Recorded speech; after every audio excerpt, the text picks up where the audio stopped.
ক্যালেন্ডারের পাতায় ডিসেম্বরের ২৫ তারিখ মানেই বাহারি ক্রিসমাস ট্রি, নিয়ন আলোর ঝলকানি, সান্তা ক্লজের উপহার আর মজার মজার কেকের সমাহার।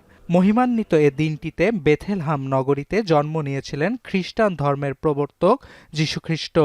তার আগমনকে স্মরণ করে বিশেষ এই দিনটি নানা আনুষ্ঠানিকতায় পালন করে বিশ্বের বিভিন্ন দেশের খ্রিস্টান ধর্মাবলম্বীরা।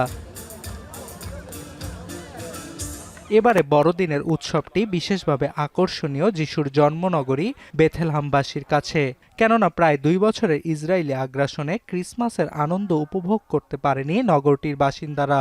আগমন ঘটেনি কোনো বিদেশি পর্যটকের। তবে এবার গাজা যুদ্ধবিরতি কার্যকর হওয়ায় পশ্চিম তীরের এই পবিত্র নগরীটির মানুষের মুখে ফুটেছে হাসি, জ্বলেছে আলোর রোশনাই। স্থানীয় সংস্কৃতি আর ঐতিহ্যের মিশেলে ক্রিসমাসের আগের রাতে বিশেষ প্রার্থনায় অংশ নেয় শিশু থেকে বৃদ্ধ সবাই। Espero un año que Dios nos dé mucha sabiduría, mucha fe y mucha paz en el mundo.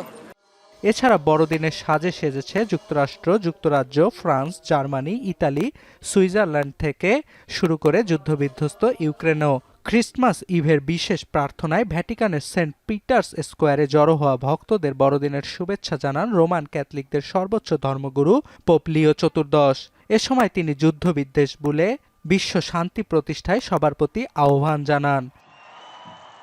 Tante grazie per venire qui questa sera anche in questo clima.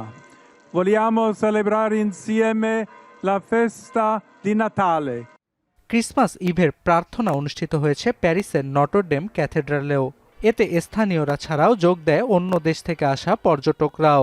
সবার চোখে মুখেই বড়দিনের আমেজ, অনুভূতি ও আনন্দ।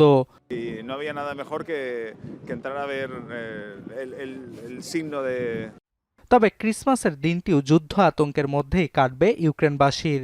উৎসবের দিনটিতেও যুদ্ধবিরতিতে সম্মত হয়নি রাশিয়া। বড়দিনের প্রাক্কালে দেশবাসীর উদ্দেশ্যে দেয়া বক্তব্যে দেশটির প্রেসিডেন্ট ভলোদিমির জেলেনস্কি জানান, শান্তি চায় ইউক্রেনবাসী। একই প্রত্যাশা যুদ্ধবিধ্বস্ত দেশটির মানুষেরও। এদিকে বড়দিন উপলক্ষে খ্রিস্ট ধর্মাবলম্বী সহ সবাইকে শুভেচ্ছা জানিয়েছেন যুক্তরাজ্যের প্রধানমন্ত্রী কিয়ার স্টারমার, বেলজিয়ামের রাজা কিং ফিলিপস সহ আরও অনেকে। অর্ণব প্রসাদ, এখন বিশ্ব।